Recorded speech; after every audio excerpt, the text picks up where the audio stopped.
Leur parcours était tout tracé, puis ils ont découvert le Web3. C'est devenu une passion, ils sont alors devenus des Web3 builders, à leur rythme, à leur manière et selon leur vision. Inspirez-vous de leur parcours incroyable et devenez, vous aussi, un builder. Je suis Romain Milon, j'aide les projets Web3 à recruter et à fidéliser les meilleurs talents du secteur. Pour m'aider à propulser le podcast, pensez à vous abonner et en parler à 2 personnes autour de vous. Bonne écoute. Avant de plonger dans l'épisode d'aujourd'hui, un mot de notre sponsor, Blockchain Entropy.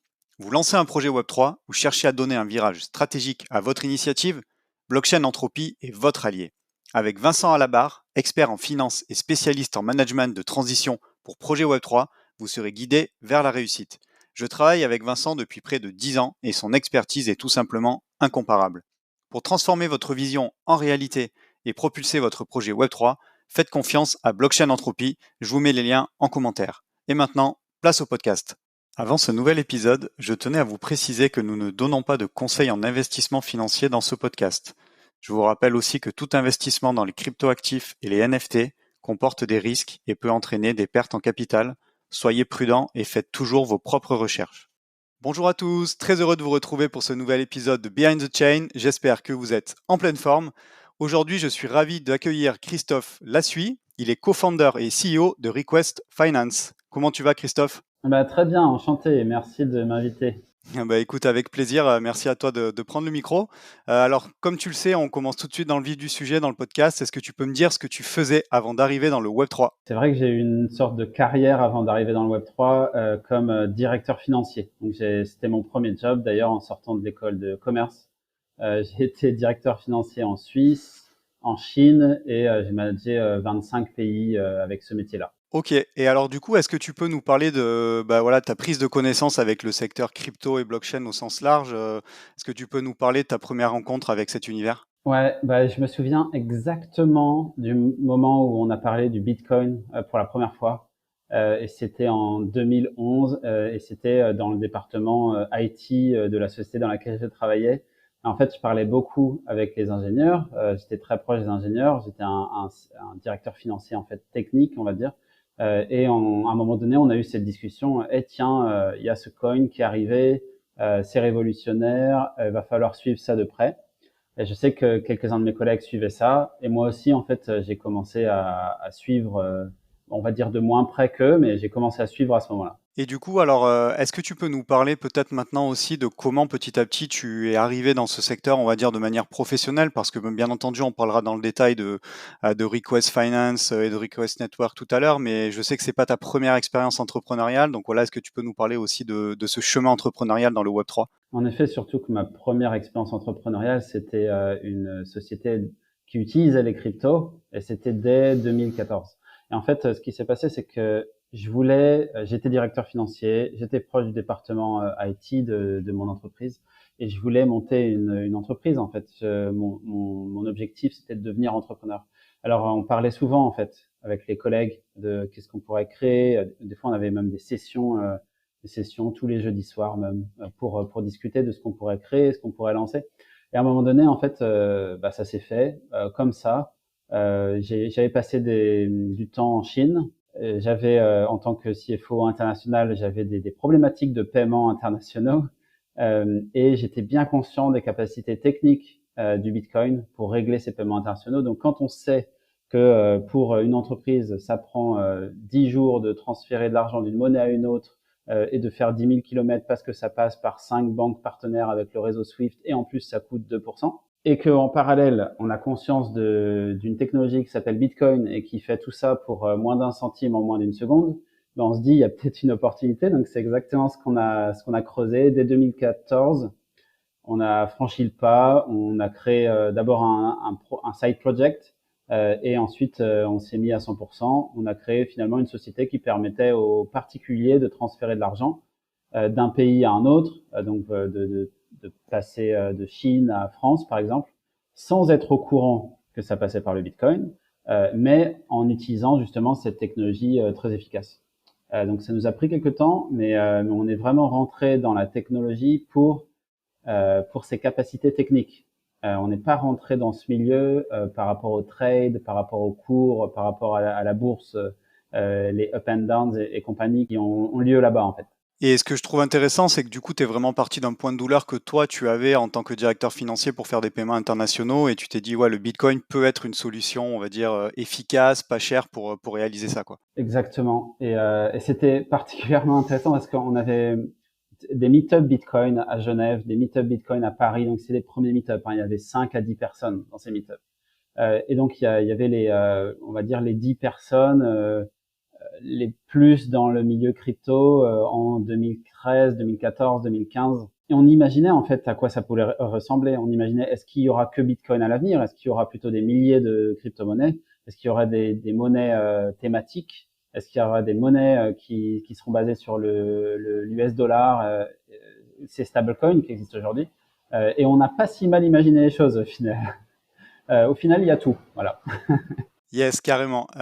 Et du coup, alors, est-ce que maintenant tu peux nous parler aussi, bah, peut-être de la suite de cette aventure, comment ça a continué, peut-être même comment ça s'est terminé, et quel a été le lien, je pense, avec ton aventure entrepreneuriale d'aujourd'hui, à savoir Request Network et Request Finance. En fait, c'est simple. On a fait une aventure assez extraordinaire avec une société qui faisait ces transferts d'argent internationaux et de façon efficace en utilisant le Bitcoin. On a pas mal évolué. On est allé au Y Combinator aux États-Unis, ce qui est le meilleur accélérateur au monde, hein, clairement.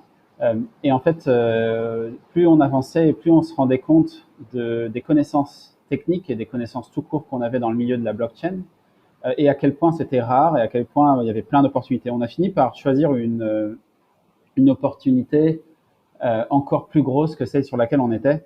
C'est-à-dire au lieu de faire simplement des transferts un peu comme Western Union le font, on s'est mis à faire un protocole de demande de paiement et c'est comme ça qu'en 2017, on a lancé Request Network. C'est un protocole de demande de paiement. Finalement, c'est la liste sur laquelle on peut avoir confiance au fait que toutes les demandes de paiement y sont et tous les paiements y sont liés.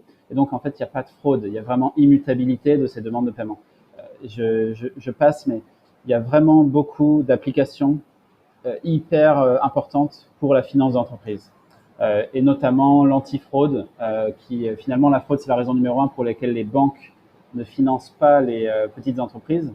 Et avec un réseau comme Request Network qu'on a créé en 2017 et son token d'ailleurs le REQ, eh ben on évite cette fraude. Et c'est pour moi c'est un game changer. Ça va tout changer. Et ensuite 3-4 ans plus tard, donc, et là ça fait 3 ans maintenant, on a lancé Request Finance. Request Finance qui aide justement à appliquer ces paiements internationaux rapides et peu chers, mais pour les entreprises, vraiment spécifique pour les entreprises et en toute compliance. Ce qui veut dire qu'une entreprise comme L'Oréal et aussi des petites entreprises qui font des paiements internationaux peuvent utiliser les monnaies stables avec Request Finance, être en toute légalité, être hyper propre vis-à-vis du comptable, du fisc et de toutes les autorités qui aident et gagner en fait sur les transferts. C'est-à-dire gagner parce qu'ils sont rapides, gagner parce qu'ils sont très peu chers. Et pour les entreprises, ça leur permet des fois de gagner 1% de marge et c'est énormissime. Donc un CFO, il a cette responsabilité de regarder s'il peut faire des paiements en utilisant la blockchain. Et Request Finance aide à ça. Alors du coup, si j'essaie de résumer simplement, en fait, on peut dire qu'avec Request Network, vous avez construit l'infrastructure de base, et puis voilà, Request Finance dessus est, on va dire, une application décentralisée qui utilise Request Network. Du coup, est-ce qu'aujourd'hui sur Request Network, il y a d'autres applications, y compris des applications développées par des tiers? Exact. Donc sur Request Network, il y a un certain nombre d'applications. En fait, c'est un écosystème d'applications, des applications par exemple qui font du financement de factures.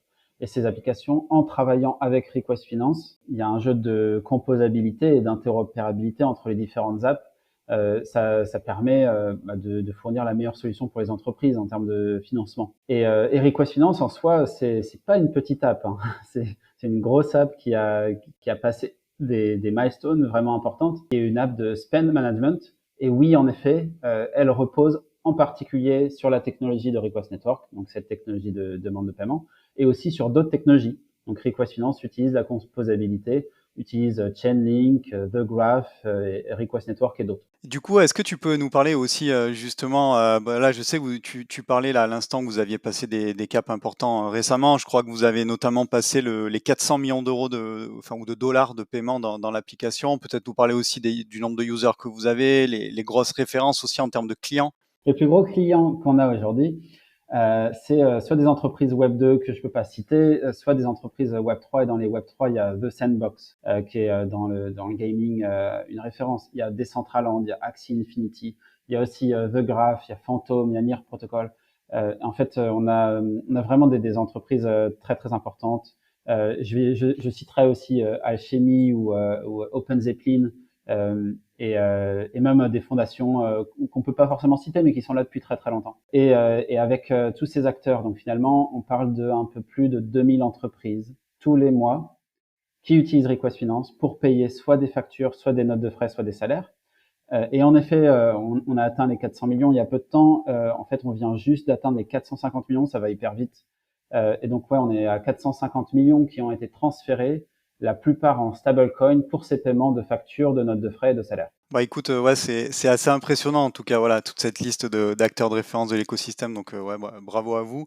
Moi, j'avais aussi une petite question du coup sur YC. Je sais plus sur quelle promo vous étiez, je crois en 2017 ou quelque chose comme ça. Vous deviez être Ouais, peut-être une des premières boîtes Web3 à être incubée sur YC. exactement. Et on était même la première boîte Web3 à être incubée sur YC. Après, il y a des boîtes qui ont été incubées avant, qui ont pivoté sur du Web3. Et la raison pour laquelle on l'a été, en fait, c'est parce qu'on offrait un service qui utilisait les services de la blockchain, qui utilisaient la technologie et son efficacité, mais qui offraient un service complètement Web 2. C'est-à-dire nos clients n'avaient aucune idée qu'ils utilisaient le Bitcoin pour envoyer de l'argent entre Chine et France, par exemple. Et en effet, il y avait tellement de doutes vis-à-vis de la crypto, tellement une mauvaise réputation, tout comme Internet a une réputation assez mauvaise au tout début, que c'était pas le bon moment vis-à-vis des investisseurs. Par contre, pour nous, avec une société qui s'appelait Monetis à l'époque, pour nous, bah, ça s'est très bien passé. Et du coup, sur YC, est-ce que tu dirais que ça a été voilà, quelque chose vraiment de game changer dans votre stratégie et puis tu vois aussi bah, voilà, dans le développement de votre business? Parce que comme tu disais tout à l'heure, c'est quand même voilà, l'accélérateur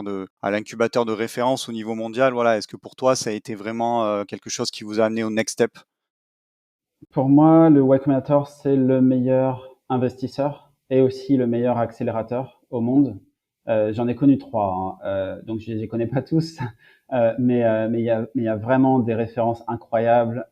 Quand on rentre dans ce Y Combinator, on a accès et on peut discuter avec des gens de chez WhatsApp, Airbnb et compagnie. Et c'est vraiment vraiment beaucoup de valeur. Et puis les personnes qui nous conseillent sont les mêmes personnes qui ont conseillé Airbnb, Stripe et d'autres. Ensuite, il y a quelque chose qui est pas trop connu sur le Y Combinator, c'est que le Y Combinator, pour moi, c'est un accélérateur de pivot aussi. En fait, ils essaient vraiment de mettre la meilleure team en face du meilleur problème. Et donc, ils poussent vraiment. C'est psychologiquement très dur. Et ils poussent les startups à comprendre où est-ce qu'ils sont vraiment très très très bons et meilleurs que les autres, et du coup à investir là-dessus. Et nous, en fait, on a pivoté au Y Combinator. Donc, on était très bon dans ce qu'on faisait. On avait 30 000 clients retail à l'époque par mois. C'était bien, mais c'était pas parfait. On pouvait faire encore mieux, et on s'est rendu compte qu'on avait deux des 500 premiers ingénieurs blockchain au monde, et qu'on avait besoin d'être un peu plus blockchain plutôt que tout caché, pour vraiment avoir encore plus de succès. C'est ce qu'on a fait avec Request Network. Ok, bah écoute, merci en tout cas pour l'angle voilà, accélérateur de pivot, parce que c'est pas forcément quelque chose que j'avais en tête et je pense que c'est intéressant ouais, d'avoir cet angle. Peut-être, voilà, je sais pas si tu peux nous dire aussi un petit mot sur le Web3 CFO Club que vous avez lancé déjà il y a un petit moment, mais voilà, c'est en quoi ça consiste et c'est quoi les propositions de valeur quand on rejoint ce club? Le Web3 CFO Club, c'est une communauté de directeurs financiers. Ces directeurs financiers, ils ont une particularité, c'est qu'ils s'intéressent vraiment beaucoup au Web3. Donc, la plupart sont directeurs financiers dans une entreprise Web3. Dans leur parcours, ils étaient préalablement directeurs financiers dans une entreprise Web2, souvent même des stars du Web2, et puis ils sont embauchés dans une boîte Web3. Et là, les complications commencent. On est très fiers de ce club. Donc maintenant, c'est 700 directeurs financiers qui s'aident les uns les autres. Donc gros niveau de coopération, et qui tous, quand ils arrivent dans le Web 3, ils viennent du Web 2 et ils sont en galère. Ils savent pas par où commencer, les outils sont pas les mêmes. C'est un nouveau monde en fait. Donc ils sont en galère, mais ils apprennent énormément. Et en fait, finalement, c'est ce qui est le plus plaisant dans un métier. Et nous, on est là. Mon identité en tant qu'ancien CFO, mais aussi dans l'équipe, on a un autre CFO, un autre ancien CFO, un ancien auditeur, un ancien comptable. En fait, notre identité dans l'équipe Request Finance, c'est justement d'aider ces gens-là. Et c'est ce qu'on fait. En fait, on prend énormément de plaisir à les aider. C'est pour ça qu'on a mis en place cette communauté qui s'est faite un peu toute seule. C'est pour ça qu'on l'a fait grandir. Et puis elle nous le rend bien en fait parce que elle nous aide aussi à développer Request Finance. Donc bien entendu, n'importe qui est en finance, en compta, même en ressources humaines, qui s'intéresse au Web3 peut rejoindre ce club, c'est gratuit. Yes, bah écoute, super initiative et ouais, j'imagine que ça aide beaucoup de monde, parce que voilà, quand on passe du monde Web 2 au monde Web 3, ils pensent encore plus dans le domaine financier avec toutes les contraintes que tu as citées tout à l'heure, de conformité, de difficulté à pouvoir payer dans un pays étranger, et effectivement, ça doit apporter beaucoup de valeur. Ce que je te propose peut-être maintenant, c'est, je sais pas si tu peux nous donner quelques mots aussi sur, peut-être la suite, voilà, peut-être à horizon, je sais pas, 2-3 ans de Request Finance, ça va être quoi les grosses évolutions et sur quoi vous travaillez activement en ce moment? Alors, on travaille sur plein de sujets, mais je vais en citer quelques-uns. En fait, Request Finance aujourd'hui aide les directeurs financiers. Dans 3 ans, on aidera toujours les directeurs financiers. On les aide actuellement à payer des salaires, des notes de frais et des factures. On fera ça plus d'autres choses, dont les cartes de paiement, une meilleure aide à la crypto compta, parce que la crypto compta c'est une vraie énigme, et notamment du financement de factures. Donc là où en fait quelqu'un qui est en freelance, par exemple, qui est indépendant, il envoie des factures, il va pouvoir recevoir le paiement quand il veut. Donc moyennant un mini frais, il pourra recevoir le paiement en avance. Et ça peut être d'une très très grande aide pour les acteurs de l'écosystème. Donc on est content d'aider. Ça fait partie des gros projets qu'on est en train de sortir avec les technologies de paiement du type payer en crypto, recevoir en fiat, payer en fiat, recevoir en crypto.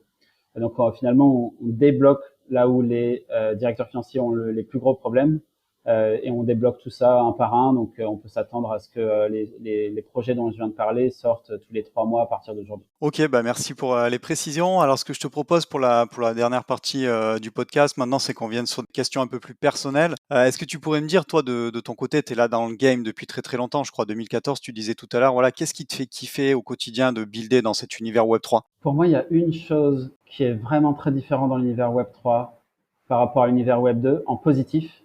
Il n'y a pas que du positif, hein, mais en positif et qui me fait kiffer, c'est la coopération. C'est en fait la coopération à tous les niveaux. Coopération entre les hommes et les femmes bien entendu, coopération entre les technologies et entre les applications. Et en fait, entre les applications, ça va être plutôt de la composabilité, entre les technologies, de l'interopérabilité, et puis entre les hommes et les femmes, c'est juste de la coopération. C'est un mindset, c'est une façon d'être qui existe dans le Web 3 et qui n'existe pas trop dans le Web 2. Dans le Web 2, on est un peu en mode concurrent, on se parle pas et tout. Dans le Web 3, il n'y a pas de ça. Il n'y a pas ça en fait. On est dans une coopération compétitive ou dans une compétition coopérative. Et c'est vraiment cool en fait. Nous on le voit dans notre club, des CFO de boîtes concurrentes qui s'aident. Et c'est trop bien en fait. En fait on se rend compte qu'on est dans la même grande équipe, que même s'il y a un peu de concurrence, on s'entraide pour aller le plus loin possible et pour réaliser cette vision de mettre à disposition la technologie du futur le plus tôt possible. Bon, il y a plein de choses qui me font kiffer, mais tu sais, un truc bête, c'est par exemple le KYC, là, quand on doit vérifier notre identité, Know Your Customer. Et en fait, aujourd'hui, dans notre monde d'aujourd'hui, et c'est assez incroyable que ce soit encore le cas, si on ouvre 5 comptes bancaires ou 5 apps financières, on doit passer notre KYB 5 fois ou notre KYC 5 fois. C'est horrible. Là, à chaque fois, on doit redonner notre truc d'identité, on doit faire des sourires à une app et tout. En fait, avec la blockchain, on peut le faire juste une fois et ensuite authentifier et porter ça, avoir du KYC portable. Il y a une boîte qui fait ça en Suisse pour les gestionnaires de fortune, qui s'appelle WeCan Compliance, WeCan Group. Et en fait, c'est en train de se faire un petit peu partout. Mais on voit que cette technologie, elle a vraiment des applications. On ne parle pas du trading, on parle vraiment des applications qui vont changer notre vie et qui vont la rendre meilleure. Et c'est ça que j'aime vraiment plus particulièrement dans le Web3. Yes, bah, merci pour ta réponse et puis oui, je peux que amender ce que pour amender aussi ce que tu dis, voilà, je partage, le côté, coopération. Moi, c'est vrai que toi, dans l'univers du podcast aussi, j'échange avec d'autres podcasteurs Web3 et on ne voit pas forcément comme concurrents alors qu'on fait des choses qui sont quand même proches et on essaie de se donner des conseils, des feedbacks et c'est, hyper cool. Alors toi qui es maintenant aussi un entrepreneur averti, alors peut-être aussi en lien avec le contexte, hein, de bear market, tu conseillerais quoi, serait quoi tes un ou 2 meilleurs conseils que tu donnerais à quelqu'un qui a un projet Web3 dans les cartons et qui a envie de le lancer, dans les prochains mois ou les prochaines semaines? Conseil numéro un, se lancer. Point. C'est-à-dire se lancer, numéro un. Étape numéro 2, réfléchir. En fait, c'est simple. On peut réfléchir pendant 105 ans sans jamais rien lancer. Donc il faut choisir. Est-ce qu'on va réfléchir pendant 105 ans ou est-ce qu'on va lancer? Donc c'est lancer d'abord. De toute façon, quoi qu'on envisionne, on finira toujours par créer quelque chose de vraiment différent. Les mecs de YouTube, ils n'avaient pas du tout l'intention de créer ce qu'ils ont créé. Les mecs de Snapchat non plus. En fait, si on regarde les différents projets, ils ont toujours pivoté vers ce qui a le mieux fonctionné. Donc d'abord on construit, ensuite on réfléchit. C'est contre-intuitif, mais il faut se lancer. Peut-être de la même façon, en fait, une fois qu'on est lancé, on va se dire ah oui, mais j'ai pas encore choisi quel réseau de paiement je vais choisir. Est-ce que je choisis Ethereum ou Solana ou je sais pas trop quoi. Mais juste rendre toutes les décisions autant que possible réversibles. C'est-à-dire il n'y a aucune décision qui soit irréversible si vraiment on veut pas qu'elle soit irréversible. Si une décision est réversible, on peut changer d'avis, c'est-à-dire on peut changer de chaîne ou sinon on construit sur les deux chaînes. Donc au lieu de réfléchir pendant 105 ans à est-ce que je fais sur Ethereum ou Solana, juste fais-le sur Solana, ensuite fais-le sur Ethereum, regarde l'usage et puis choisis-en une si vraiment faut en choisir une. Et donc je pense que voilà, il faut être contre-intuitif, il faut se lancer, il faut sauter et on réglera le reste plus tard. OK, bah, merci du conseil effectivement, hein, je pense que c'est un des conseils numéro un qu'on entend pour les entrepreneurs, quoi. C'est, action, avant réflexion, hein. C'est être dans l'action, lancer et puis ensuite on verra. Alors ensuite, est-ce que tu nous partagerais aussi un projet, coup de cœur ou que tu suis particulièrement en ce moment? Ou si voilà, tu souhaites pas forcément mettre en avant un projet parce que bon voilà, tu as aujourd'hui des centaines des milliers de clients et tu veux pas forcément, voilà, prendre parti, peut-être une tendance ou quelque chose que tu suis particulièrement en ce moment et qui t'intrigue? Moi, il y a quelque chose qui m'intrigue beaucoup, que je vois avec mes activités au quotidien, c'est qu'il y a des entreprises traditionnelles qui ont le courage de faire des paiements en monnaie stable, même quand ils connaissent pas les crypto-monnaies. Donc, je prends par exemple, je sais pas, une société en France qui exporte du vin, qui se fait payer par des gens en Afrique du Sud, en Chine et aux États-Unis.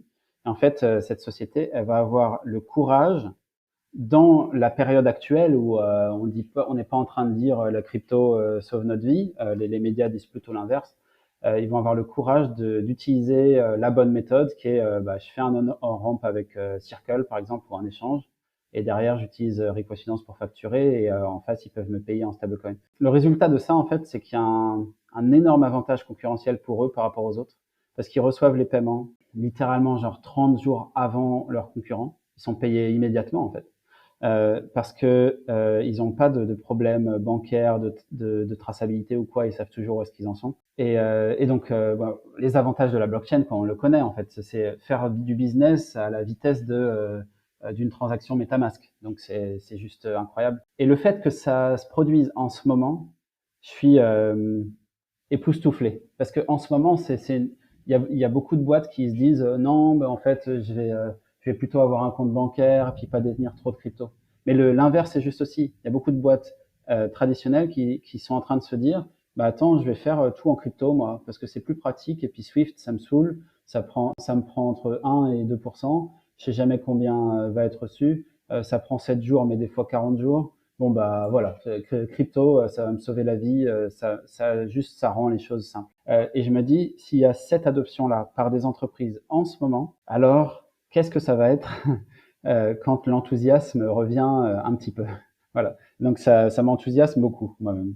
Bah écoute, ça fait super plaisir en tout cas d'entendre ça parce que ouais, c'est des messages qui sont hyper positifs et en ce moment, on en a vraiment besoin. Donc, écoute, merci pour ce partage positif. Et puis, bah, on arrive déjà à la dernière question voilà, de l'épisode. Est-ce que tu pourrais me dire ou me dessiner voilà, à quoi ressemblerait ton Web3 idéal dans 10 ans? Ou alors, si la question est trop large, peut-être pour toi, dans ton écosystème, enfin, voilà, dans ton secteur d'activité, plutôt la finance, voilà, ce serait quoi un Web3 idéal dans 10 ans? Bah, je vais commencer par mon secteur d'activité. Dans mon secteur d'activité, quand les entreprises feront des paiements internationaux à la vitesse de transactions en MetaMask et qu'elles le feront toutes, je trouve qu'on aura atteint un niveau d'efficacité dans les systèmes financiers qui est assez incroyable, et c'est la mission de Request Finance. Maintenant, d'un point de vue plus global, j'ai parlé du KYC portable, donc de l'authentification un peu des identités et de la portabilité de ces données-là, tout en respectant la vie privée, en fait, en zero knowledge potentiellement. Et ben ça, en fait, c'est une des briques qui va être important. Aussi, une des briques, ça va être l'authentification des news, des différentes informations qui tournent dans les réseaux sociaux. L'authentification des diplômes, des certificats, de plein de choses en fait, qui en fait on va savoir que c'est vrai. Et ça c'est hyper important, en particulier dans un monde où l'intelligence artificielle est en train de rendre tout confus entre ce qui est vrai et ce qui est pas vrai, vu que l'intelligence artificielle peut prendre une image de moi en train de dire des choses que j'ai jamais dites. Et donc c'est voilà, c'est des choses que je trouve seraient intéressantes. Et il y a une chose en particulier que j'aimerais bien arriver. Je sais qu'en France, il y a des initiatives, notamment à Grenoble. En fait, c'est des concepts de monnaie locale, mais aussi de transparence financière locale, qui concernent des associations, des mairies, plus tard éventuellement des entreprises, des États, voire même des personnes. Et en fait, ce que ça veut dire, c'est que la finance va arrêter d'être tabou et va arrêter d'être un monde où il se passe des choses un peu noires, c'est-à-dire des choses qu'on essaie de cacher, des choses opaques, mais à l'inverse, va être potentiellement totalement transparente. Où une entreprise, quand elle recevra 100 000 de chiffre d'affaires, on sait qu'il y a 48 000 qui partent à l'État, qu'il y a 26 000 qui partent aux employés en salaire net, qu'il y a tant qui partent dans des investissements ou en dividendes, et tout le monde serait capable de voir ça, et en temps réel. Et en fait, ça, c'est quelque chose qui, je me dis, quand on aura ça, on sera quand même vachement content, et il y aura moins de frustration, en fait. Il y aura moins d'imagination, de paranoïa et tout, et beaucoup plus de responsabilité, où en fait, on se sentira concerné par ces mairies, ces associations, ces entreprises, ces États. Et ça, c'est un petit rêve. J'aimerais bien que ça se produise. Ok, yes, bah ouais, effectivement, hein, c'est quelque chose qui est souvent reproché, voilà, comment utiliser mon argent dans tel ou tel cas, notamment quand c'est géré, on va dire, par la sphère publique. Donc, yes, c'est un cas d'usage en tout cas, ouais, qui va être hyper intéressant. Bah écoute, merci beaucoup Christophe du coup pour cet épisode. J'ai pris beaucoup de plaisir à échanger avec toi. Merci pour la concision de tes réponses. Bravo pour ton parcours, voilà, qui est vraiment impressionnant. Et puis, bien entendu, je souhaite encore beaucoup voilà, de bonnes choses et un super développement à Request. Et j'ai pas de doute que ce sera le cas. Donc écoute, merci encore. Et puis, bah, je te laisse le mot de la fin si tu veux conclure. Oui, bah, merci pour l'invitation. C'est un plaisir. Continue, avec plaisir pour continuer à t'écouter. Bah écoute, merci beaucoup. Et puis, bah, je te dis à très bientôt. Passe une bonne journée. Salut. Salut, à bientôt.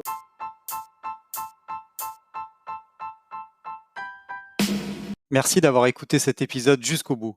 Pour m'aider à propulser ce podcast, je vous invite à me laisser la meilleure note possible ainsi qu'un commentaire sympa. À très vite pour découvrir un nouveau talent du Web3.